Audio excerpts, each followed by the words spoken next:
I had a specific experience with my son, and I'm wanting to know whether or not I have and am learning the lessons that was intended to offer both of us. Well, you can't help, but no lessons are being offered. You're not on trial, and you're not being given lessons. You're not climbing the rungs of a enlightenment ladder.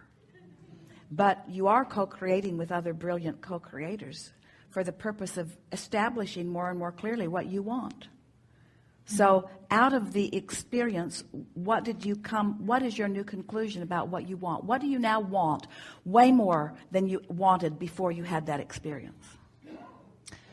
Is there something? Yes. Then you're learning, then it was of benefit.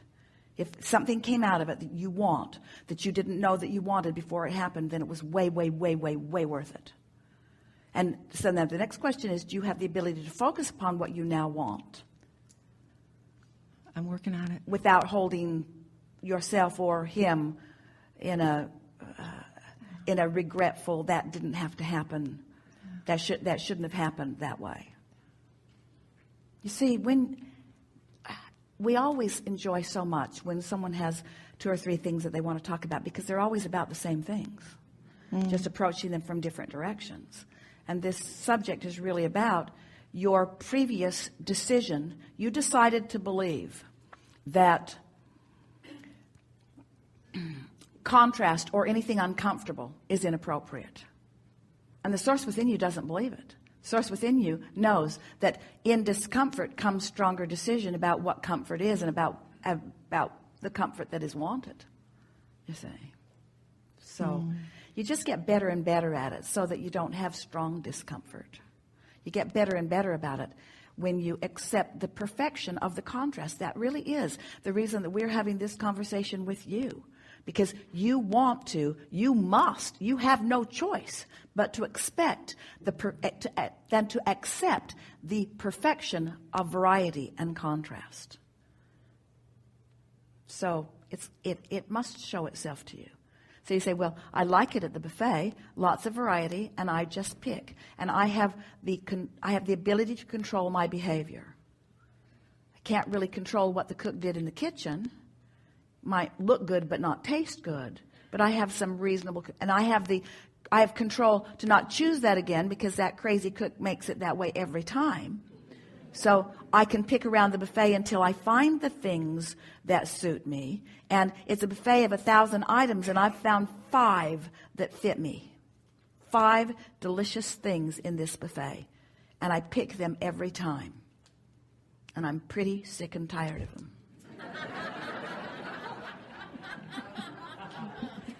So I think I'll go to another buffet. Uh-oh. Can't trust the cook in that kitchen either. I'm going to have to just try it. I'm going to have to try it to see how I like it. Now, we're talking about something with action here, but really, this is the way you're vibrationally tasting your way around the planet, too. You're vibrationally tasting your way in and out of relationships. You're vibrationally tasting your way through life experience.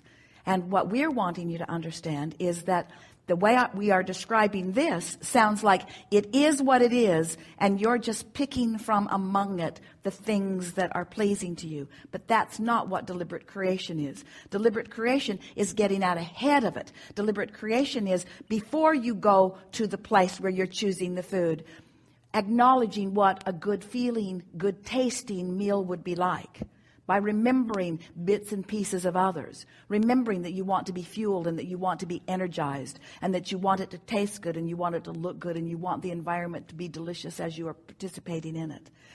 And so as you get out there ahead of it and you find that feeling place and you find that feeling place and you find that feeling place and you practice that feeling place until you own the vibration of well-being relative to the selection of food or whatever the subject is. And then you get an impulse, you get an inspiration. So your timing's right. You show up when the cook that cooks like you like is, or you show up at the restaurant where the food that is prepared the way you like is. In other words, you receive the inspiration that leads you to the path of least resistance for the results that you have already identified that you want. And it is so profound and so perfect that everyone on the planet could have a different set of criteria and all could make their way to perfect moments in time without demanding changes and differences from others. That you have the ability, just from your life experience, and we don't mean to minimize that, from your life experience, you have the ability from your life experience to come to conclusions that matter to you, and you have the ability to practice the vibration of them until you own that grid. And then you have the glorious experience of getting to watch the things dovetail into your experience as reassurance and evidence of the vibration that you have honed out of it. You see, the molding of the clay is the molding of the thought. The molding of the thought is the thinking of the thought. The molding of it is the thinking and the feeling of it. It's the deciding of it. That's why as Esther stumbles across one of these thoughts that it seems to just show up out of the blue, never out of the blue, always out of the oblivious. You've got some vibration going on, and here it comes. But so now here's this thought that you're participating in. Where did it come from? What duality brought that negative thought? What duality? Is there really some really creepy source that wants Esther to be unhappy and so beams a negative signal at her? We'll get her sooner or later.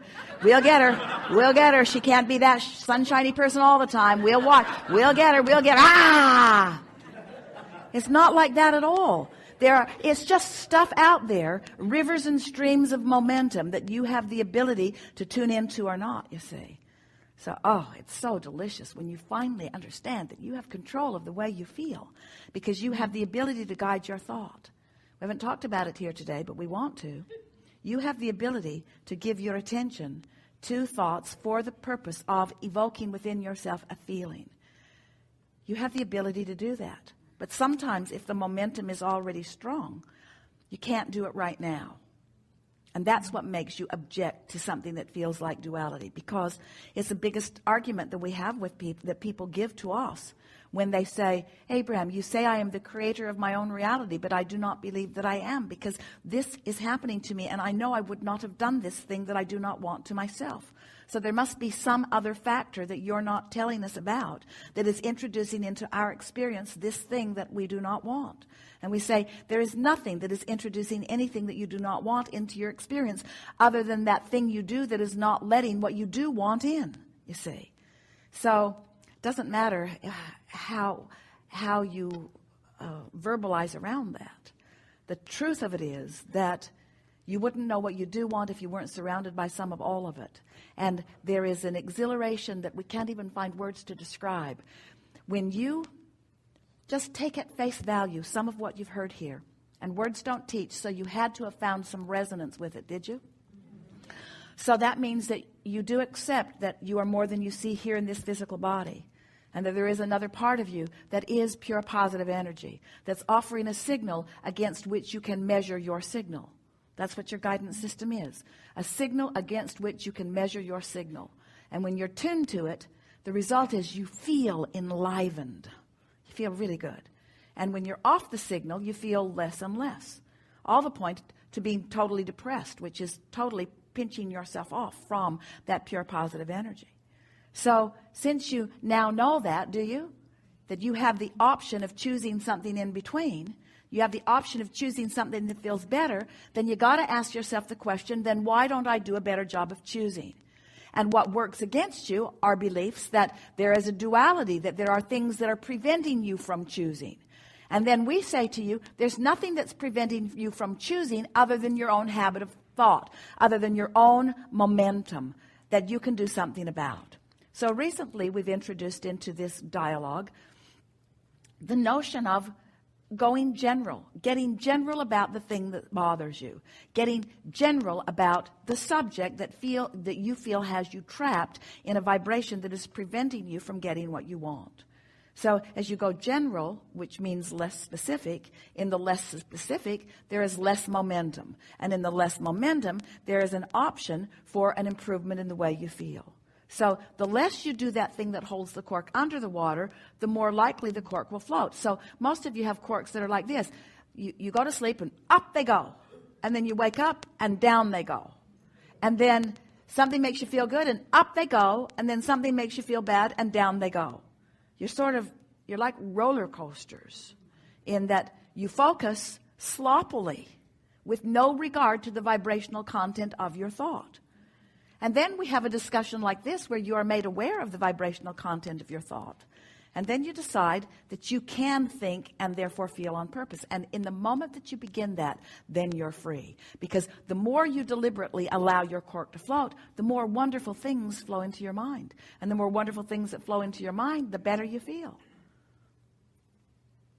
This is simpler than we are all making it out to be.